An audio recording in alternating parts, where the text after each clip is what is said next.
السلام علیکم ورحمۃ اللہ وبرکاتہ۔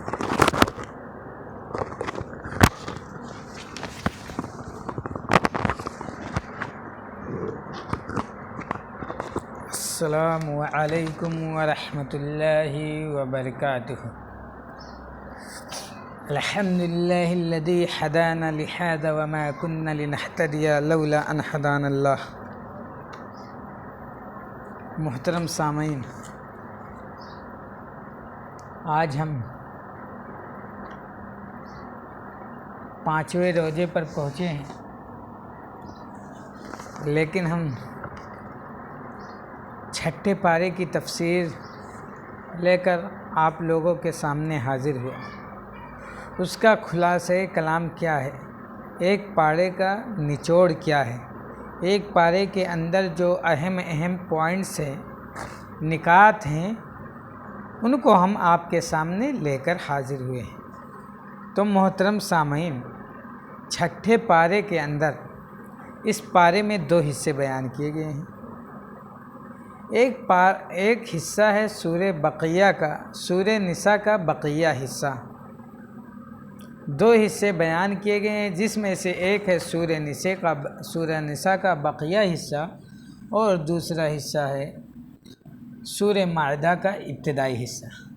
6 پارے کے اندر 2 حصے، سورہ نساء کے بقیہ حصے اور سورہ مائدہ کے ابتدائی حصے۔ پھر سورہ نساء کے بقیہ حصوں کی 3 قسمیں ہیں، 3 باتیں بیان کی گئی ہیں۔ جو پہلا حصہ ہے سورہ نساء کی بقیہ حصے، اس میں 3 باتیں عرض کی گئی ہیں۔ نمبر 1 ہے یہود کی مذمت۔ نمبر 1 پر ہے یہود کی مذمت۔ انہوں نے حضرت عیسیٰ علیہ السلام کو قتل کرنے کی کوشش کی۔ یہود کی مذمت نمبر 1 پر، انہوں نے حضرت عیسیٰ علیہ السلام کو قتل کرنے کی کوشش کی، مگر اللہ تعالیٰ نے حضرت عیسیٰ علیہ السلام کی حفاظت فرما لی اور آسمان پر اٹھا لیا۔ نمبر 2 پر ہے نصارہ کی مذمت۔ یہ حضرت عیسیٰ علیہ السلام کے بارے میں غلو کا شکار ہو گئے، حد سے زیادہ بڑھ گئے، الگ الگ باتیں کرنے لگے اور عقیدہ تثلیث کے حامل ہو گئے۔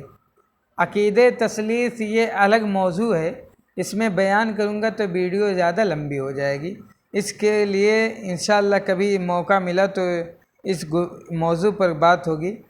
میراث نمبر 3 پر ہے میراث۔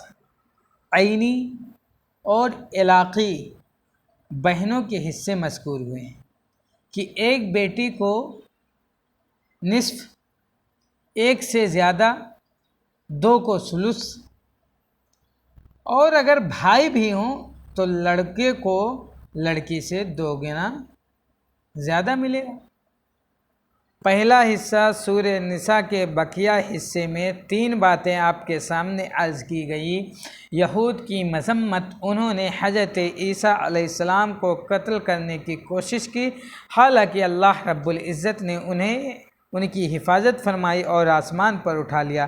نصارہ کی مذمت، حضرت عیسیٰ علیہ السلام کے بارے میں غلو کا شکار ہو گئے، حضرت عیسیٰ علیہ السلام کے بارے میں حد سے آگے بڑھ گئے اور عقیدہ تثلیث کے بھی حامل ہو گئے۔ نمبر 3 پر ہے میراث۔ عینی اور علاقی بہنوں کے بارے میں حصے مذکور ہوئے ہیں کہ ایک بیٹی کو نصف دیا جائے گا، 1 سے زیادہ ہیں، 2 ہیں تو ثلث دیا جائے گا، اور اگر بھائی بھی ہیں تو لڑکے کو لڑکی کے مقابلے میں 2 گنا زیادہ ملے گا۔ یہ پہلے حصے کی 3 باتیں ہو گئی۔ دوسرے حصے میں جو سورہ مائدہ کے ابتدائی حصہ ہے، اس میں 5 باتیں ہیں۔ نمبر 1 پر آتا ہے اوفوا بالعقود۔ دوسرے حصے میں سورہ مائدہ کے ابتدائی حصے میں جو دوسرا حصہ ہے، وہ پہلی بات کیا ہے؟ اوفوا بالعقود۔ ہر جائز عہد اور عقد جو تمہارے اور رب کے درمیان ہو یا تمہارے اور انسانوں کے درمیان ہے، اسے پورا کرو۔ اوفوا بالعقود۔ سورہ مائدہ کے ابتدائی حصے میں جو پہلی بات ہے وہ ہے اوفوا بالعقود، ہر جائز عہد اور عقد کو، عہد عقد جو تمہارے اور ایک دوسرے کے درمیان ہے، تمہارے اور رب کے درمیان ہو، تمہارے یا انسانوں کے درمیان ہے، اس کو پورا کرنے کی ترغیب دی گئی ہے۔ نمبر دو پر ہے حرام چیزیں۔ حرام چیزیں کیا ہے؟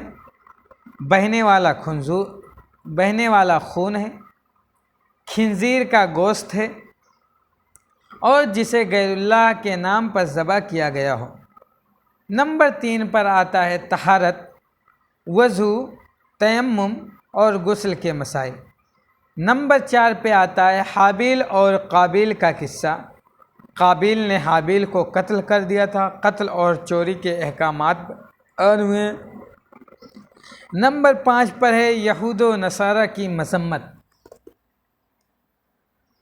یہود و نصارہ کی مذمت، یہ لوگ خود کو اللہ تعالیٰ کا بیٹا کہتے ہیں، حالانکہ ان پر اللہ تعالیٰ کا عذاب بھی آتا ہے۔ نبی علیہ السلام کو ان کی طرف سے جو سرکشیاں ہوئی ہیں ان پر تسلی دی گئی ہے۔ مسلمانوں کو ان سے دوستی کرنے سے منع فرمایا گیا ہے، اور حضرت داؤد اور عیسیٰ علیہ السلام کی زبانی ان پر لعنت خداوندی مذکور ہوئی ہے۔ پھر آخر میں یہ بتایا کہ یہ تمہارے خطرناک دشمن ہیں۔ تو محترم سامعین، چھٹے پارے کے اندر 2 حصے ہیں۔ پہلا حصہ جو ہے سورہ نساء کے بقیہ حصے ہیں، اس میں 3 باتیں ذکر کی گئی ہیں۔ یہود کی مذمت ہے، نصارہ کی مذمت ہے، میراث ہے۔ نمبر 2 پر ہے جو سورہ مائدہ کے ابتدائی حصے ہیں، اس کے اندر 5 باتیں ذکر کی گئی ہیں۔ اوفوا بالعقود ہے، حرام چیزیں ہیں، حابیل اور قابیل کا قصہ ہے، اور یہود و نصارہ کی مذمت ہے۔ تو محترم سامعین، یہ آج ہم چھٹے پارے کی تفسیر یعنی خلاصے کلام کیا ہے، نچوڑ کیا ہے، اس کو آپ کے سامنے رکھ دیا ہوں۔ اب آپ اجازت دیجیے، چلتے ہیں انشاءاللہ تعالی اگلے مسئلے میں ملتے ہیں۔ والسلام علیکم ورحمۃ اللہ وبرکاتہ۔